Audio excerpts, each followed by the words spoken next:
पंडित जी, अब देखिए, हम लोग फजर के बाद से सड़क नाप रहे हैं, तो आजकल की जनरेशन अभी सपनों में ही घूम रही होगी। सही कह रहे हैं नवाब साहब। पहले सूरज हम लोगों के बात वक्ता था, आज सूरज भी पूछता होगा कि बच्चे सो करके कब उठेंगे भाई। मोबाइल की रोशनी के आगे सूरज की रोशनी भी डिम पड़ गई है। सही कह रहे हैं। मेरी तो समझ में ये नहीं आता नवाब साहब कि आजकल के बच्चे रात भर मोबाइल में देखते क्या रहते हैं भाई। अरे रात भर क्या देखते रहते हैं? नींद में जब तक मोबाइल एक बार हाथ से न गिर जाए, सोते कहाँ हैं? खैर छोड़िए पंडित जी, जो सुबह जल्दी उठ गया समझ लीजिए आधी जीत उसकी हो गई। बिल्कुल, चलिए कोई बात नहीं, हम भी उन लोगों की जगह पे मॉर्निंग वॉक कर लेते हैं। आइए आइए, और तो बात तेज चलते हैं।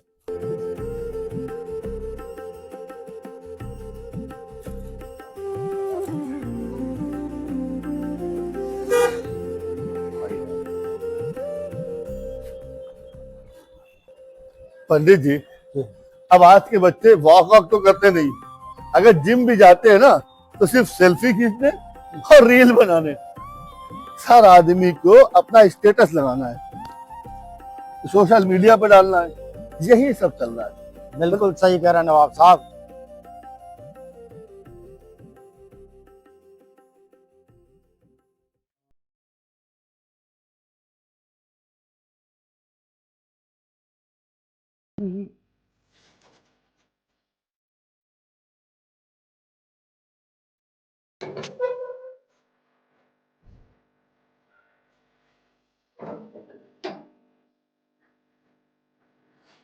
नमस्कार नवाब साहब। आइए आइए पंडित जी, नमस्कार। कैसे हैं नमस्कार। आप? बढ़िया, आप आए, हमारा आंगन रोशन हो गया। हुक्के का लगता है बड़ा भरपूर आनंद लिया जा रहा है। हाँ बस, अब आप तो हुक्के का शौक फरमाते नहीं है। आइए चलिए अंदर तशरीफ लाइए। हाँ आइए आइए, बिल्कुल। और सब खैरियत है? जी जी बढ़िया।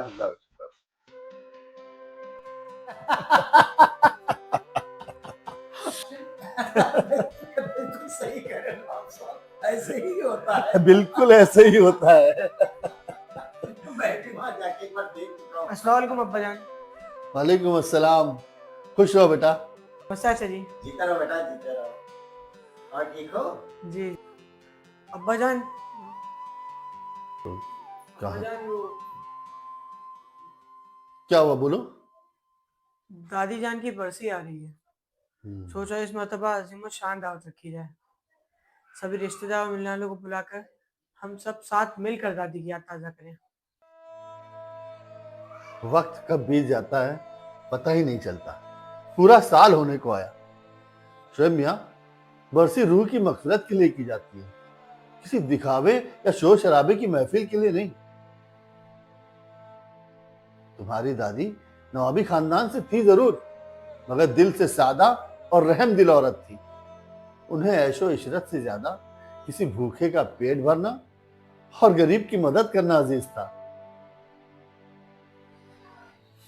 तुम्हें याद है, घर में जब भी कोई दावत होती थी तो तुम्हारी दादी गरीबों के लिए खाना निकलवा के पहले ही बंटवा देती थी। उनका मानना था कि रिश्तेदार तो एक वक्त की दावत के बिना भी रह लेंगे, मगर गरीब के लिए एक रोटी दुआ बन जाती है। जी अब्बा जान, ये बात तो सच है। नवाब साहब, जिंदगी का असली मकसद सिर्फ दावत और दिखावा नहीं है, बल्कि इंसानियत है। और आप बिल्कुल सही सोच रहे हैं। किसी गरीब को खाना खिलाना सबसे बड़ा पुण्य का काम होता है। पर चाचा जी, लोग क्या कहेंगे कि नवाब साहब के यहाँ बरसी की दावत तक नहीं हुई। अरे बेटा, लोग तो बरसों से बोलते चले आए हैं, लेकिन तुम्हें फैसला अपनी रूह और ईमान के लिए लेना है। हिंदू हो या मुसलमान, रोटी की अहमियत सबके लिए एक जैसी होती है। भूख कभी किसी के मजहब का नाम नहीं पूछती है। वाह पंडित जी वाह, क्या खूब फरमाया आपने, 16 आने सच। शोएब मियां, लोग तो एक पल के लिए गुफ्तगू करेंगे फिर भूल जाएंगे, मगर अल्लाह के यहाँ लिखा हिसाब कयामत तक के लिए है। इधर आओ, बैठो। शोएब बेटा, अगर अपनी दादी की रूह को सुकून देना चाहते हो तो शोर शराबे की महफिल के बजाय किसी गरीब की दुआ चाहिए। अब्बा जान, आपका फरमान मेरे सर आंखों पर। अब की बार बरसी में खानदान की महफिल के बजाय आसपास के मोहल्ले के गरीब और यतीम बच्चों को खाना खिलाऊंगा। शाबाश मेरे बेटे, तुमने आज अपनी दादी की असल याद ताजा कर दी। तो क्या अब्बा जान दादी हम लोग को अभी भी देख रही है? हाँ मेरे बेटे, तुम्हारी दादी हम सबको उस रूहानी दुनिया से देख रही है। और उनके नाम से अगर किसी को तुम एक निवाला भी खिलाते हो तो उनको सबसे ज्यादा खुशी मिलेगी। तो क्या अब्बा जान हम लोग दादी के नाम से एक गरीब बस्ती में पानी की टंकी लगवा सकते हैं? क्यों नहीं लगवा सकते, लगवाएंगे। इसका अजर तो सालों साल तुम्हारी दादी को मिलता रहेगा। देखा अब्बा जान, अब आपकी नसीहत हमारी अगली जनरेशन तक पहुंच गई है। यही तो असली बरसी है बेटा, रूह को सुकून और नस्लों को हिदायत।